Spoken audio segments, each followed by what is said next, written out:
Hi, this is the explanation for weeks 14 and 15. This is a 2-week lesson module. We talked about this in class. The overview for the week looks like this. You're going to meet with your literature group via WebEx or literature group wiki to discuss historical fiction. You're going to share reflections from articles read evaluating nonfiction science books. You're going to view a chapter excerpt from a read aloud handbook, and you're going to read chapters 11 and 12, and then you're going to pick one of those chapters to create a list of ideas. Let's click on the folder for more specific information. This is the first activity that you'll do, which is your group activity. You're going to look at the article Writing Backward, Modern Models in Historical Fiction, and you're going to write about and discuss with your group, do you think it's okay to have modern models, especially in women's roles in historical fiction? Why or why not? Do you think historical fiction should focus more on everyday experience or on the experience of more unusual people? Why or why not? You're also going to look at, was the Pope old? You're going to discuss whether you agree that fiction can and should outweigh history when it comes to historical fiction. Should accuracy in historical fiction be more important than storytelling? And at what point does a text become a piece of nonfiction rather than historical fiction? Once you're done with your group work, you can proceed to your independent work, which I always suggest you do in that order.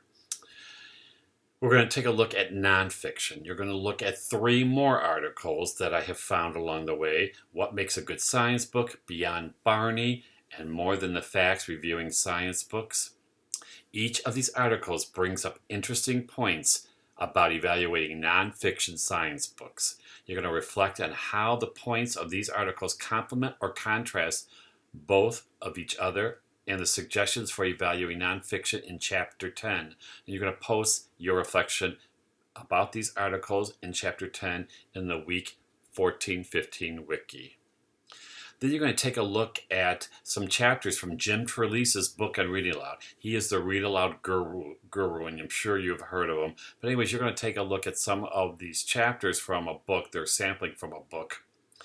And you're going to write a summary or reflection incorporating any ideas that resonate with you as a classroom teacher after you have read the chapter excerpt. You only need to read one, but you're more than welcome to read more. You're going to post this reflection or summary in Week 14-15 Wiki, and then you're going to compliment on 2 of your colleagues' postings.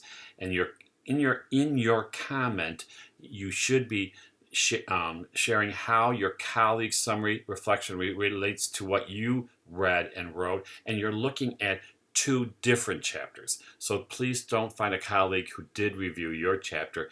Find 2 colleagues that reviewed other chapters that you can kind of get a summary and a review from, and then respond to that in the comment section. Don't forget, you're going to read chapters 11 and 12. Both of these chapters discuss so many ideas to use literature within your instruction. So you're going to select the chapter of the grade level you might want to teach, and then you're going to write at least 10 ideas from the chapter that infuse literature into your instruction. Now, there are ideas within ideas in each chapter, but you're going to post at least 10 ideas that you have found that you think might work well with the grade level you're going to be teaching, and you're going to post these ideas in Week 14-15 Wiki. Here is the wiki to post your work, everything but your group work. Again, if you meet via WebEx, you can certainly invite me, and if I'm free, I'll be glad to join you. And if you do meet via WebEx, I will give you extra credit just because I want you to meet that way versus writing it in a wiki. But you're more than welcome to do that too.